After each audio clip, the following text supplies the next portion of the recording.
Best turn around now, old man, before I put you in your place. My name is Dominic Ward. I'm 51 and I spent 12 years in Special Forces before settling into civilian life in Denver, Colorado. The kid flexing his arms at me thinks those muscles make him dangerous. His name is Mason Cross, and he's been training my wife, Angelina, for 3 months now. Personal training sessions that run long. Text messages at odd hours. The kind of attention that makes a husband notice things. I stood in the doorway of Power Flex Gym, watching him approach me with that swagger young men get when they think they own the world. The evening crowd was thick around us. Office workers burning off stress. College kids showing off for each other. Everyone could see this confrontation building. "You're not man enough for her," Mason continued, his voice carrying across the weight room. He wanted an audience. Wanted witnesses to see him humiliate the older husband who couldn't keep his woman satisfied. I didn't respond. Just walked over to a bench and sat down. Started untying my work boots. The leather laces were worn but dependable, like everything else I preferred in life. Mason followed me, growing bolder with each step, interpreting my silence as weakness. "Angelina told me all about you," he said, positioning himself where the mirror would catch his profile. "How you've gotten soft. How you don't take care of yourself anymore." The gym members were starting to gather. I could feel their eyes, their phones probably recording already. Social media loved this kind of drama, older man getting schooled by young trainer. The story would write itself. I pulled off my right boot, set it carefully beside the bench. Mason was still talking, building his performance for the crowd. He had good muscle definition, probably spent 2 hours a day maintaining that physique, clean diet, proper supplementation. All the visible markers of fitness that impressed people who didn't know the difference between looking strong and being strong. I wasn't built for show anymore. My body carried scars, not aesthetics. Knees that had jumped out of helicopters, shoulders that had carried rucksacks through deserts and mountains. Strength measured in endurance and control, not in mirror selfies. Mason couldn't see that yet. "Angelina deserves better," Mason pressed on, loud enough for everyone to hear. "She told me how lonely she is, how she cries at night while you're working late. She needs a real man." His words were aimed to cut, to humiliate me publicly. The crowd shifted closer, sensing blood in the water. I untied my left boot, set it beside the first. Then I stood, slowly, deliberately, and looked him in the eye. The gym quieted a little. Something about the way I moved didn't match the script Mason was writing in his head. He wanted an easy victory. He hadn't realized yet what kind of man he was challenging. "You're making a mistake," I said evenly. My voice didn't rise. It didn't need to. The weight of certainty carried further than shouting ever could. Mason smirked, mistaking calm for fear. "The only mistake here," he said, "is you thinking Angelina still belongs to you." The crowd gasped, phones lifted higher, lenses catching every second. I remembered clearing compounds overseas, the way silence would fall just before violence erupted. The same tension hung in the gym now. Mason thought this was about pride, about muscles, about winning a woman. For me, it was about ending months of lies in the most undeniable way possible. "You wanted an audience, Mason," I said quietly. "Now you've got one." His smile faltered, just a flicker, but I saw it. He realized too late that I wasn't playing his game. I was rewriting it. The crowd had formed a loose circle now. 43 people watching, most with phones out, 2 emergency exits, one behind Mason, one to my left. Mason was standing with his weight forward. Typical boxer stance had probably learned from YouTube videos. Good for show, not so good for actual combat. "You know what I learned in 12 years Special Forces, Mason?" I asked, rolling my shoulders to loosen them up. "Patience. How to wait for exactly the right moment. Mason's grin widened. Special forces, right? And I'm a Navy SEAL. The crowd laughed again. Mason had them in his corner, the young bull ready to put the old man in his place. He started moving toward me, probably planning to grab my shirt, maybe push me around a little for the cameras. That's when I smiled. Not the polite smile I'd been wearing since walking in. A different smile. The one my unit used to see right before we cleared a hostile compound. The one that meant planning time was over. You're right about one thing, Mason, I said, settling into a stance he wouldn't recognize. This is already over. He threw the first punch, putting all his gym-built muscle behind it, aiming for my jaw in front of 43 witnesses. Poor kid had no idea what he just started. Mason's right cross came at me like he'd been practicing it in the mirror. All power and no technique. I shifted my weight slightly to the left, let his fist whistle past my ear by maybe 2 inches. His momentum carried him forward off balance, and I helped him along with the gentlest touch to his shoulder. He stumbled past me and crashed into the weight rack, 45 pounds plates clattering to the floor. The sound echoed through the gym like a thunderclap. The crowd erupted in surprised laughter. Mason scrambled to his feet, face red with embarrassment, looking around to see who'd caught his humiliation on video, which was everyone. Lucky dodge, old man. He snarled. But I could hear the uncertainty creeping into his voice. That hadn't gone how he'd planned. Was it? I asked, still standing in the same spot. Mason charged again, this time going low for a tackle. A football move, probably worked great against other gym bros who fought like they were in a movie. I simply wasn't there when he arrived. Stepped aside at the last second, used his own momentum to guide him face first into the rowing machine. The impact made a satisfying thunk. Mason bounced off the padded seat and hit the floor hard, his perfect hair messed up now, confusion replacing confidence. What the hell? He gasped, pushing himself up on his hands and knees. You're telegraphing, I said calmly.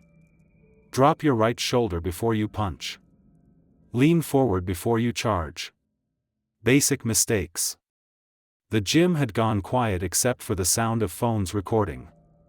Mason's humiliation was being documented from every angle, his tough guy image crumbling in real time.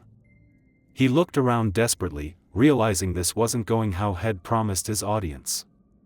Stop moving and fight me like a man. He shouted, lunging again. This time, I caught his wrist mid-swing, redirected his energy, and sent him spinning into the leg press machine. He hit it sideways, the crash reverberating through the floor. 2 more gym members had their phones out now, probably streaming live. Mason was breathing hard, sweat starting to show through his tight workout shirt. The confident smirk was gone, replaced by frustration and growing panic. This wasn't the easy victory he'd expected in front of Angelina's husband. How are you doing this? He demanded, wiping blood from a split lip. 12 years Special Forces, I reminded him. You thought I was lying about that? Mason's eyes narrowed. He was starting to understand that he'd miscalculated, but pride wouldn't let him back down. Not in front of this crowd. Not with everything being recorded. I don't care what you used to be, he spat. You're just an old man now. He came at me again, this time with a wild haymaker that would have taken my head off if it connected. Instead, I ducked under it, let him spin himself around, and gave him the slightest push toward the free weight section. Mason crashed into a rack of dumbbells, sending 20 and 25-pounders rolling across the floor. Members scattered to avoid getting hit, their laughter getting louder with each of Mason's failures. Stay down, son, I suggested. You're embarrassing yourself. But Mason was beyond listening now. His perfect reputation as the gym's alpha male was disintegrating with every failed attack. He had to land something, anything, to salvage his image. He grabbed a weight off the floor, a 15-pound dumbbell, and came at me swinging it like a club. The crowd gasped. This had gone from embarrassing to dangerous. That's when I stopped playing around. I caught Mason's wrist as he swung the dumbbell, applied pressure to a nerve cluster I'd learned about in advanced combat training. His fingers went numb instantly, the weight dropping to the floor with a heavy thud.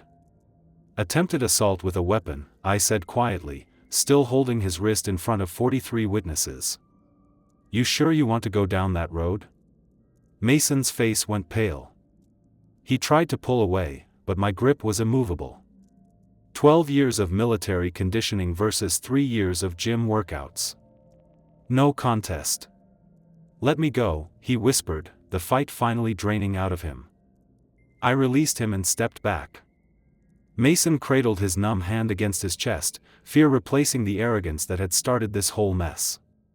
You want to know what I really learned in Special Forces, Mason? I asked loud enough for everyone to hear. How to read people. How to identify threats. How to recognize when someone's been feeding information to the enemy. The gym was dead silent now. Even the background music seemed muted. See, I've been watching you and Angelina for 3 months, I continued. The coffee dates that weren't training sessions. The late-night texts about workout schedules. The way Angelina started showering twice a day and putting her phone face down during dinner. Mason's face went from pale to white. He hadn't expected this conversation to go public. Angelina told you about our private life, didn't she? I pressed. About how I work long hours, how I've been distant lately. How the spark has gone out of our marriage. Mason glanced around nervously, looking for an escape route. But the crowd had him surrounded, their phones still recording every word. What she didn't tell you, I said, is that I've been working those long hours to pay for her mother's cancer treatments. That I've been distant because I've been researching specialists, coordinating insurance, making sure Eleanor gets the best care possible. The silence stretched. Mason's breathing was shallow, panicked.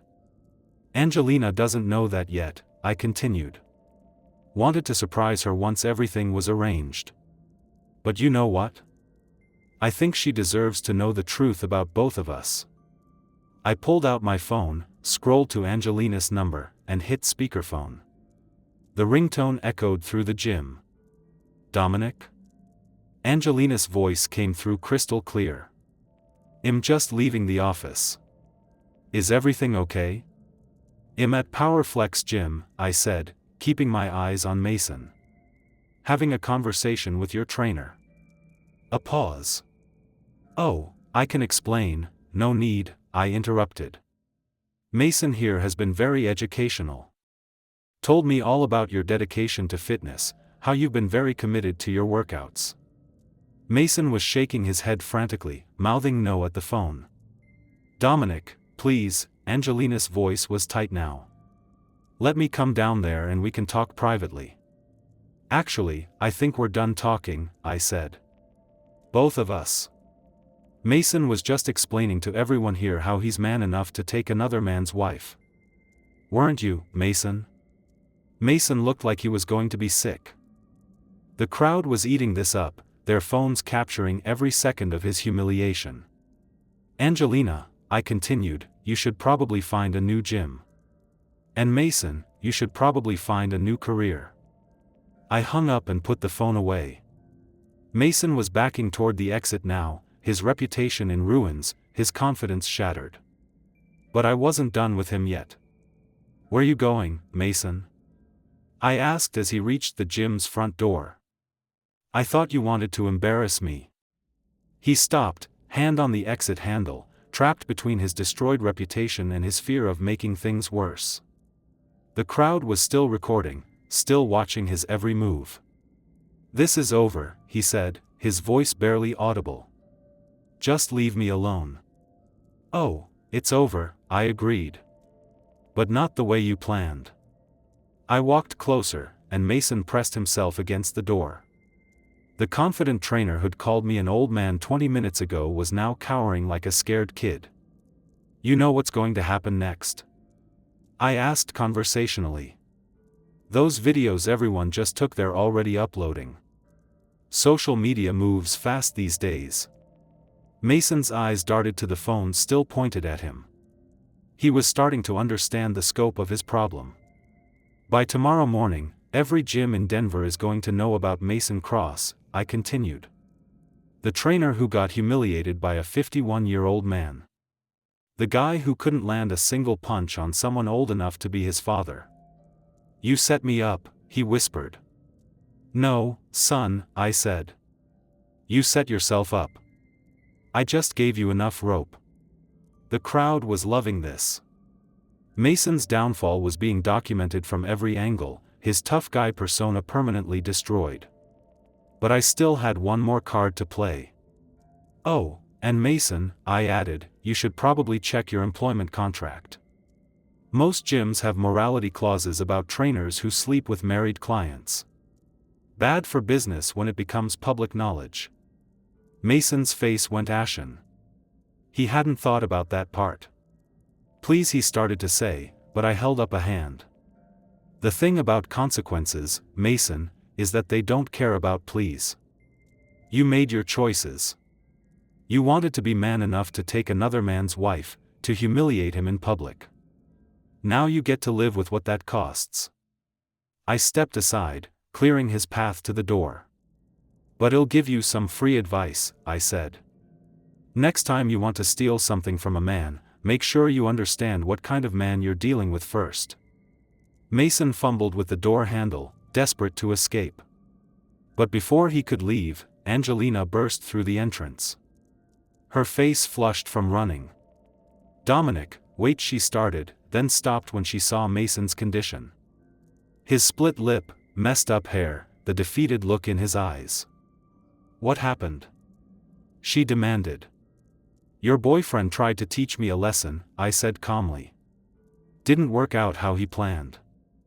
Angelina looked between us, taking in the crowd with their phones, Mason's humiliated state, the weight equipment scattered across the floor. Mason? She said uncertainly. But Mason couldn't meet her eyes. His image as the confident, dominant trainer was shattered. He was just a scared kid who'd gotten in over his head. This isn't how I wanted you to find out, Angelina said to me, her voice small. Find out what? I asked. That my wife was cheating on me with a boy who can't even throw a punch? I figured that out months ago. Mason pushed past Angelina and fled through the door, leaving her standing there in front of 43 witnesses to their affair. Dominic, please, she said. Let me explain. I looked at her for a long moment, then shook my head. No need, Angelina. I understand perfectly. I walked past her toward the exit, but stopped at the front desk where PowerFlex Gym's manager was standing with his mouth open, clearly having watched the entire confrontation. You might want to review your trainer policies, I told him quietly. And maybe invest in better liability insurance. Then I turned back to Angelina, who was still standing frozen in the middle of the gym floor, surrounded by people recording her humiliation. Angelina, I said loud enough for everyone to hear. When you get home tonight, you'll find divorce papers on the kitchen table. My lawyer already has copies of the photos from your coffee dates with Mason and the text messages. Amazing what a private investigator can dig up in 3 weeks. Her face went white. You hired a detective? Special forces taught me to gather intelligence before engaging the enemy, I said. Your boyfriend there made the mistake of thinking this was about muscles and attitude. You made the mistake of thinking I was too old and tired to notice what was happening in my own house. Angelina looked around desperately, realizing that her affair was now public knowledge, documented on dozens of phones, probably already spreading across social media. You can't do this, she whispered. Already done, I said. Oh, and Angelina, you might want to ask Mason about his job situation. I hear PowerFlex doesn't appreciate trainers who create this kind of publicity. I looked around the gym one last time at the crowd still recording, at Mason's water bottle and towel abandoned by the weight rack where his humiliation began. Enjoy your workout, I said, and walked out into the Denver evening air. 6 months later, I was sitting in my new apartment in downtown Denver, reading the morning paper over coffee, when an article in the business section caught my eye. Powerflex Gym had closed permanently after a series of viral videos damaged their reputation and led to multiple client cancellations. Mason Cross had tried to find work at other fitness centers, but the videos of him getting dominated by a man 20 years older followed him everywhere. Last ID heard, he was working at a supplement store in Aurora. His dreams of being a fitness influencer permanently destroyed by 30 minutes of footage. Angelina had moved in with her sister after the divorce was finalized. She'd tried to fight for half the house, but the evidence of her affair made that impossible. Colorado had no-fault divorce laws, but adultery still mattered when it came to asset division. ID started running again, something I hadn't done consistently since leaving the military. The trails around Washington Park reminded me why ID loved Colorado in the first place: the mountains in the distance, the clean air, the sense of space and possibility. My phone buzzed with a text from my sister in California. Saw the gym videos online. Proud of you for handling it with class. I smiled and put the phone away. The videos had indeed gone viral, but not for the reasons Mason had hoped. They'd become a cautionary tale about the difference between looking tough and being tough, between muscles and actual strength. That evening, I drove up to the mountains and watched the sunset over the Rockies. For the first time in months, I felt completely at peace. Mason Cross' life became a cautionary tale shared across Denver's fitness community, his humiliation replaying endlessly on social media as gym members used his failure as entertainment, destroying any chance he had of rebuilding his career in the industry he'd once dominated. Angelina faced her own consequences when their affair became public knowledge. Losing not only her marriage but also her standing in the social circles that had once welcomed her, she was forced to rebuild her life under the shadow of her very public betrayal. The viral videos served as permanent documentation of their choices, ensuring that neither could escape the consequences of their actions. Sometimes the strongest response to betrayal isn't violence or anger, but the patience to let people reveal their true character and face the natural consequences of their choices. My name is Dominic, and that was my story. If it meant something to you, please mention it in the comments.